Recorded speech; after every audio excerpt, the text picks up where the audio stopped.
मगर आका फरमाते हैं नजरतुन इलल आलिम अहब्बु इलैया मिन इबादति सनतिन।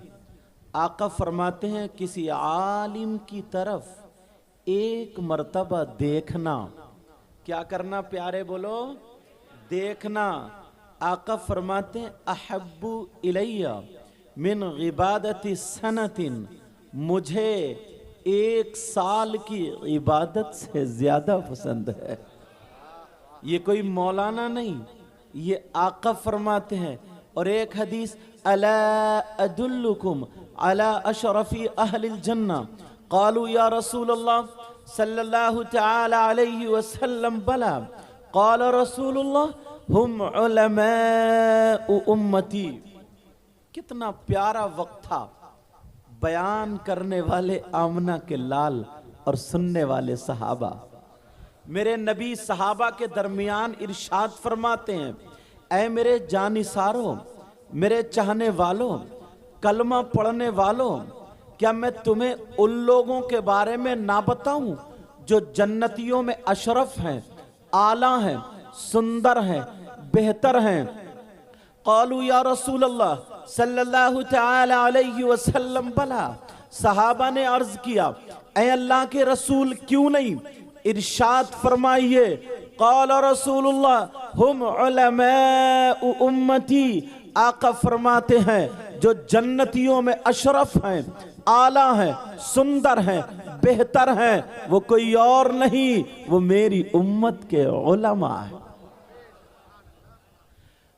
अल्लाह के रसूल सल्लल्लाहु ताला अलैहि वसल्लम इरशाद फरमाते हैं, खम्सुम मिनल इबादह क़िल्लतुत ताम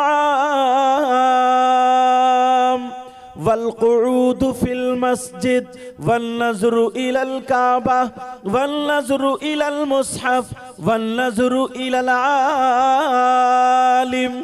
आका फरमाते हैं 5 चीजें इबादत में से है। कितनी बोलो प्यारे? याद है ना? सबकी समझ में आ रही है? अब तो नहीं बोलोगे, अब तो मैं ही बोलूंगा ना। बोलो इंशाअल्लाह। आका फरमाते हैं खम्सुम मिनल इबादह, 5 चीजें इबादत में से है। नंबर 1 क़िल्लतुत ताम, कम खाना इबादत। कम खाओगे तो सुस्ती नहीं चढ़ेगी, नमाज में काहिली। और अपना क्या हाल है? कम खाते हो क्या? बोलो। अगर दावत में चले जाओ ना, वलीमे में या अकीके में, तो बिरयानी की सारी बोटी उधेड़ लेते हो। और जलसे में आके ऐसे नारे लगाएगा, गले फाड़ फाड़ के, यूं समझोगे बस। आका फरमाते हैं क़िल्लतुत ताम, कम खाना इबादत। अगर 2 लुक़मे कम खाओगे तो बीमार कम पड़ोगे। नंबर 2 वल क़ुऊद फिल मस्जिद, मस्जिद में बैठना इबादत। जाते हो मस्जिद या जलसे में एक नारा लगा के जन्नत अपने अब्बा की? बोलो। मन क़ाला ला इलाहा इल्लल्लाह दखला फिल जन्ना। जिसने कलमा शरीफ पढ़ा, ईमान है उसके पास, ईमान वाला है, तो वो जन्नत में तो जाएगा। मगर उससे पहले कब्र में सर्विस भी होगी। सर्विस समझ है? कब्र में धुलाई, पिटाई, डेंटिंग, पेंटिंग सब होनी है। आका फरमाते हैं वल क़ुऊद फिल मस्जिद, मस्जिद में बैठना इबादत।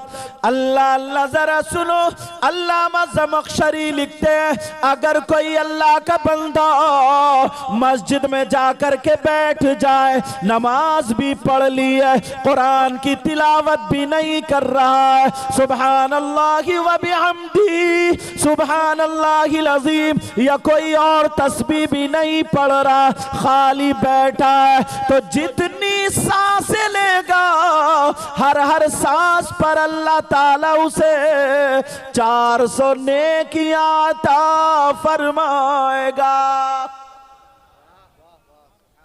नेकियों की तो जरूरत होगी या गोदाम भरे पड़े नेकियों से? चौराहे पे बैठकर खाली मुफ्ती बन जाएगा। मुफ्ती शरीफ उल हक साहब अलैहि रहमा कहा करते थे, मैं मुफ्त का मुफ्ती हूं, कोई फतवा तो पूछ के देखे, हर फतवा बता दूंगा शरीयत के अलावा। ऐसे हालात, जरा तवज्जो रखो, गौर करो। नंबर 1 कम खाना इबादत, नंबर 2 वल्क़ुऊद फिल मस्जिद, मस्जिद में बैठना इबादत। ओ लोगों, अगर आकिल है, बालिग है, मुसलमान मर्द औरत पर 5 वक्त की नमाज फर्ज है। जरा हिस्ट्री उठा करके देखो तो तुम्हें पता चल जाएगा। मेरे नबी ने दुनिया ही पर चलते फिरते हजरत अबू बकर सिद्दीक से इरशाद फरमाया था, ऐ अबू बकर तुम जन्नती हो। हजरत उमर से भी कहा तुम जन्नती हो।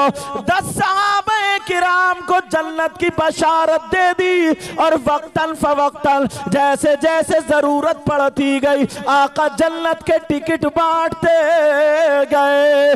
अब जरा सुनो, हजरत अबू बकर सिद्दीक से कहा तुम जन्नती हो।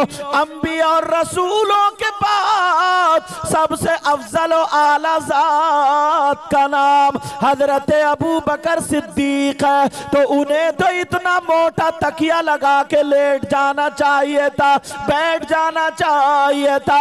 नबी ने मुझसे कह दिया तुम जन्नती, मगर कोई भी माई का लाल नहीं बता सकता कि उसके बाद भी हजरत अबू बकर सिद्दीक या इन सहाबा की एक वक्त की भी नमाज छूटी हो। और अपना क्या हाल है? तुमसे तो जरा सोचो, गौर करो, गिरेबान में झांक के देखो। अल्लाह माफ फरमा, भी 2-4 तकरीर पहले जगह बताया, एक पीर तो ऐसा निकला 3000 रुपए में नमाजें माफ करा रहा हो। तोबा तोबा, ला हौला वला कुव्वता इल्ला बिल्लाहिल अलील अज़ीम।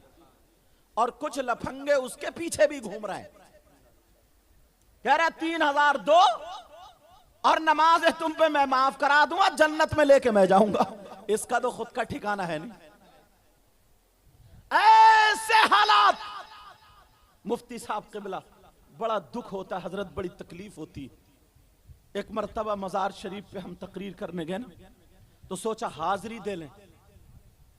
जब हाजिरी देने गए तो वहां पर जाकर के देखा एक ऐसा जाहिल बैठा हुआ था जिसके बाल काफी लंबे लंबे थे, अंगूठियां कई कई पहने हुए था, और वो गांजा रख करके या जो भी उसमें अफीम वगैरह रख के चिलम में पी रहा था।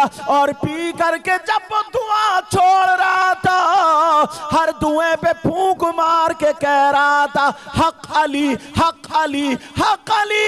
अब कलेजा फटने वाली बात है कि नहीं है? अब मुझे बताओ, अब मुझे बताओ, मौला कायनात हजरत अली का नाम वो गांजा पी पी करके धुआं छोड़ छोड़ करके ले रहा है, क्या इससे हजरत अली राजी हो सकते हैं? जरा सोचो यार। आला हजरत, तुमने कंजुल ईमान तुम्हारे घर में होगा जो तर्जमा है, दूसरे सिपारे की सूरह बकर की आयत है, उस आयत के शाने नुजूल में घर जाकर के देख लेना। आयत बिस्मिल्लाहिर रहमानिर रहीम, वयस्अलूनका अनिल खम्रि वल मैसिर कुल फीहिमा इस्मुन कबीर। इस आयत के तहत शान नुजूल में एक हजरत अली का छोटा सा वाकया लिखा है। दर्स कुरान पढ़ाने वाले उलमा जानते, तुम भी सुन लो, जाके देख लियो कुरान शरीफ के शान नुज़ूल कंजुल ईमान में देखना। मौला कायनात हजरत अली खुद फरमाते हैं, क्या फरमाते हैं? कहते हैं अगर कहीं तालाब हो, तालाब जान रहे, और उस तालाब में शराब या नशा आवर चीज डाल दी जाए, शराब के चंद कतरे डाल दिए जाए और वो पानी जमीन में खुशक हो जाए। गर्मियों में कुछ तालाब सूख जाते हैं ना, ये कौन कह रहे हैं? हजरत अली कह रहे हैं। कह रहे हैं तालाब में नशे वाली चीज शराब डाल दी जाए और वो पानी जमीन में खुशक हो जाए, फिर फरमाते हैं उस जमीन पे घास उग आए, घास जमाए। अब हजरत अली फरमाते हैं उस घास को मेरी बकरियां चर ले, मेरी बकरियां खा ले, तो अली वो है कि उन बकरियों का दूध भी नहीं पिएगा। ये तकवा है, फतवा नहीं है। समझ रहे मेरी बात? यार कैसे हम लोग हैं, कैसे हम लोग। जब बात निकल आई है, सुनो, इसी चीज का नाम अहले बैत अथार से मोहब्बत है कि तुम शराब पी पी करके ढोल बजाओ।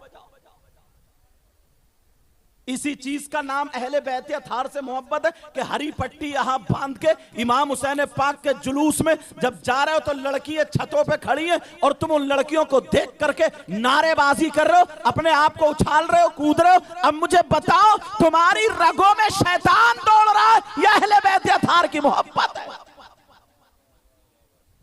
किसे बदनाम करो? लोग आज हम पे उंगलियां उठाते। अल्लाह के वास्ते कोई काम ऐसा मत करना, कोई काम तुम्हें पता भी नहीं चलता। मेरे नबी ने फरमाया ना, ईमान बचाना इतना मुश्किल है हजरत, इतना मुश्किल जैसा कि आग का अंगारा हाथ पर रखना मुश्किल है, एक वक्त ऐसा आएगा ईमान बचाना बड़ा मुश्किल। अब वो दौर चल रहा है, पढ़े नहीं मदरसे में कुछ नहीं, जो जहन में आ गया हमने तबीयत को शरीयत से जोड़ दिया, शरीयत में तबीयत मिला दी। अब मुफ्ती साहब कुछ भी कहते रहे, आलिम साहब कुछ भी कहते रहे, नहीं हमें तो यही करना, हमें तो यही करना, हमें तो यही करना। जरा सोचो, गौर करो यार, थोड़ी सी जरा तवज्जो करो, थोड़ी सी, तो तुम्हें पता चल जाएगा। मामला इतना ही तो था, यजीद का मुतालबा था कि इमाम हुसैन बैत कर ले, मगर इमाम हुसैन ने सिर्फ अपने हाथ को नहीं देखा, यह देखा कि अगर हुसैन का हाथ यजीद के हाथ में चला गया तो समझो पूरी उम्मत का हाथ चला गया। क्या यजीद कलमा गो नहीं था? था। मुफ्तियान किराम बैठे, अगर गलत बोलूंगा मुझे पकड़ लेंगे ताकि मेरी भी इस्लाह हो जाए। कलमा गो था, मगर मुझे बताओ इमाम हुसैन ने फिर हाथ क्यों नहीं दिया? इसलिए कि वो शराबी था, तारिकुस सलात था, हराम काम को खुलेआम करता था, फासिक था, फाजिर था, जहन्नमी है वो। ये सारी चीजें हैं। ढोल बजाया जाता था, बाप बेटियों का निकाह इसने आंख बंद कर रखी थी, भाई बहन का निकाह आंख बंद कर रखी थी। तो इसीलिए हुसैन पाक ने हाथ में हाथ नहीं दिया, अपने बच्चे दे दिए। 6 महीने का बेटा करबला में शहीद हुआ, बर्दाश्त कर लिया। हजरत अब्बास के बाजू कटे, बर्दाश्त कर लिया। ओन मोहम्मद भांजे शहीद हुए, बर्दाश्त कर लिया। अली अकबर शहीद हुए, बर्दाश्त कर लिया। हजरत कासिम हसन के बेटे शहीद हुए, बर्दाश्त कर लिया। मगर हाथ में हाथ, बेनमाजी के हाथ में हाथ नहीं दिया, शराबी के हाथ में हाथ नहीं दिया, नमाज छोड़ने वाले के हाथ में हाथ नहीं दिया, खुलेआम गुनाह करने वाले के हाथ में हाथ नहीं दिया। ढोल ताशे नशे गाजे बाजे शैतानियत से खुश होने वाले के हाथ में हाथ नहीं दिया तो जो हुसैन अपने बच्चों को कटवाए ऐसे के हाथ में हाथ ना दे। तो पागल मत बनो, ढोल बजा करके शराब पी करके शरीयत के खिलाफ काम करके हरगिज़ तुम हुसैन पाक को राजी नहीं कर, हरगिज़ नहीं कर सकते।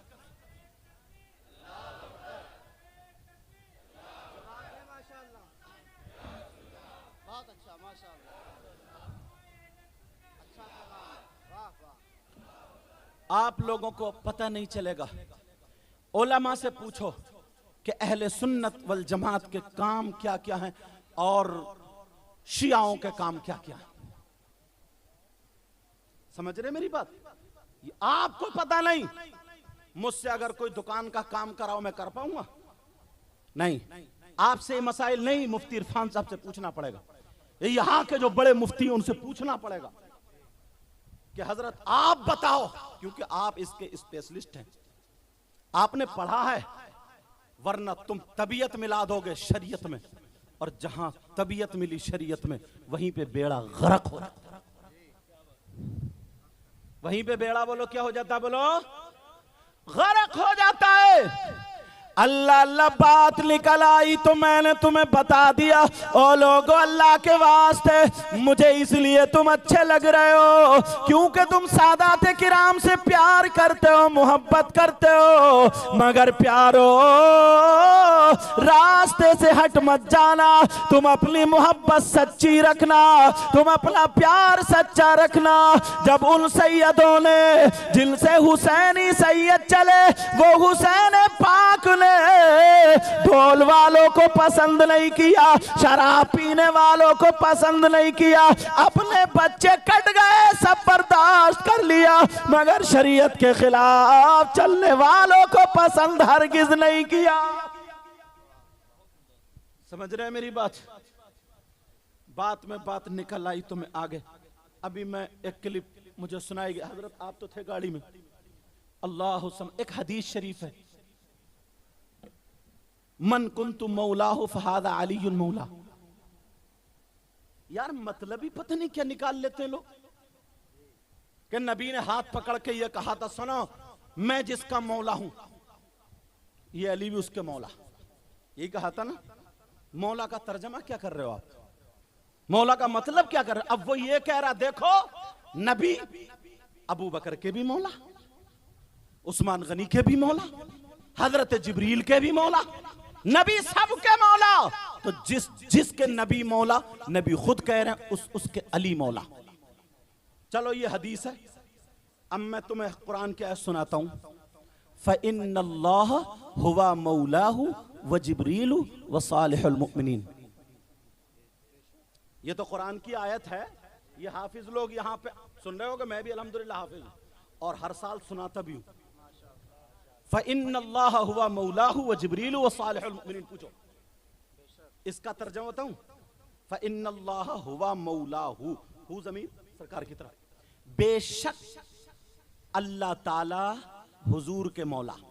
चलो ठीक है, हुवा फ़इन्नल्लाह हुवा मौलाहु, और व जिब्रील, और जिब्रील भी हुजूर के मौला। और आगे चलो, व सालिहुल मुमिनीन, और सालेह मोमिन नेक मोमिन भी हुजूर के मौला। तो इस आयत का मतलब क्या निकालोगे? क्या मोमिनीन हुजूर से आला? क्या मोमिनीन हुजूर से अफजल? क्या नेक लोग हुजूर से अफजल? बोलो है नहीं। फ़इन्नल्लाह हुवा मौलाहु व जिब्रील व सालिहुल मुमिनीन।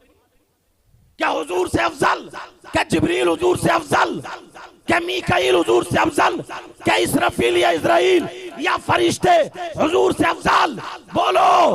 अल्लाह के बाद सबसे अफजल व आला जात का नाम मुहम्मदुर रसूलुल्लाह है। और यही वो नबी है जिनके सदक़े में कायनात का जर्रा जर्रा बना।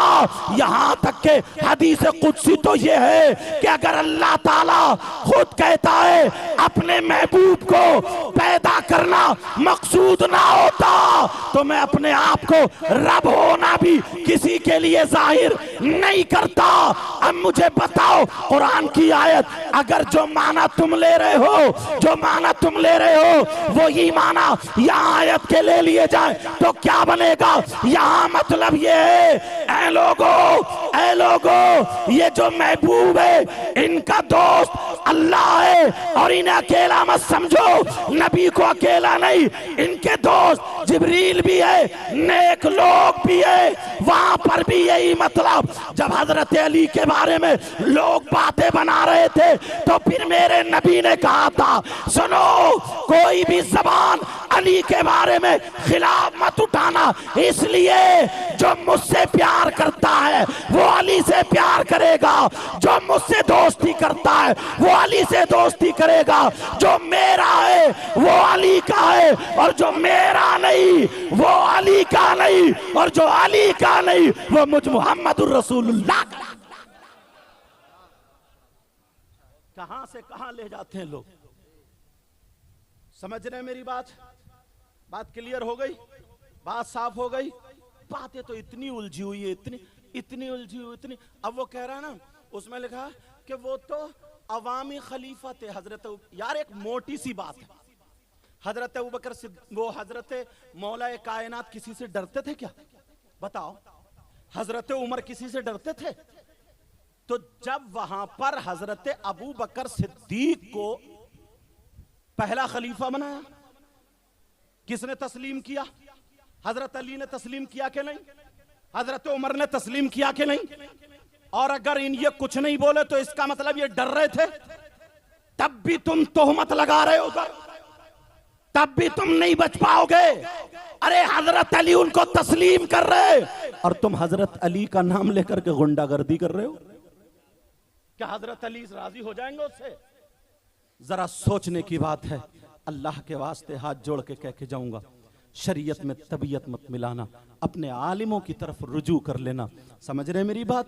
अपने अगर आलिम ने गलत भी बता दिया और तुमने उस पर अमल कर लिया तो तुम गुनाहगार नहीं होगे, वो आलिम ही गुनाहगार होगा। ये भी तवज्जो रखना मेरी बात। एक अच्छे आलिम से, तुम्हारे यहाँ तो अल्लाह समझ ऐसे ऐसे आलिम है, इतने इतने जय्यद मुदर्रिस हैं कि मत पूछो। तुम तो कहीं भी किसी भी मोहल्ले में पूछ सकते हो। तुम अपनी मोहल्ले में बैठ करके मत हाँकना, वरना हाँकोगे कहीं वो हदीस सादिर ना हो जाए, वो हदीस हम पे ही ना आ जाए। नबी ने फरमाया था एक वक्त ऐसा आएगा कि ईमान बचाना इतना मुश्किल होगा जितना कि आग का अंगारा हाथ पे रखना मुश्किल है। प्यारों में आपसे हाथ जोड़ करके कह के जाता हूँ, मोहब्बत करो। शरीयत मुस्तफ़ा के दायरे में मोहब्बत इसका नाम है। अगर जो हुसैन पाक का गुलाम है तो मैं बताऊं वो कौन है। अगर वो खाएगा तो उसके खाने की अदा बोलेगी नबी नबी, उसके पीने की अदा बोलेगी नबी नबी, उसके चलने की अदा बोलेगी नबी नबी, उसके सोने की अदा बोलेगी नबी नबी, उसके जागने की अदा बोलेगी नबी नबी, उसकी हर हर धड़कन बोलेगी नबी नबी। वो जिधर से गुजर जाएगा, वो चाहे वो खाए पिए उठे बैठे सोए जागे, हर हर अदा बोलेगी नबी। अपने ही नहीं गैर कहेंगे जिधर से गुजर जाए, अरे ये है गुलामे नबी, अब मुझे कह लेने दिया जाए। लोग कहे जब गुलामे हुसैन ऐसा है तो फिर इमाम हुसैन कैसा है? तब है मामला। आज के बाद लड़ाई झगड़े करोगे? बोलो। आलिमों के पास जाना। नौजवानों आपस में टोलिए मत बनाना। ये मत करना कि बस खुद ही फैसला कर लिया। अपने आलिमों के करीब जाओ, आलिमों से पूछो, तभी तुम कामयाब हो सकते हो। बोलो मेरी ये बात मानोगे? फिर मैं आगे बढ़ता हूँ। बोलो मानोगे? बोलो इंशाअल्लाह। क्योंकि ये प्रोग्राम बात बीच में निकल आई थी तो मैंने कह दिया, ये बात हो गई। ये प्रोग्राम रहमतुल लिल आलमीन के नाम से है। रहमतुल लिल आलमीन कौन?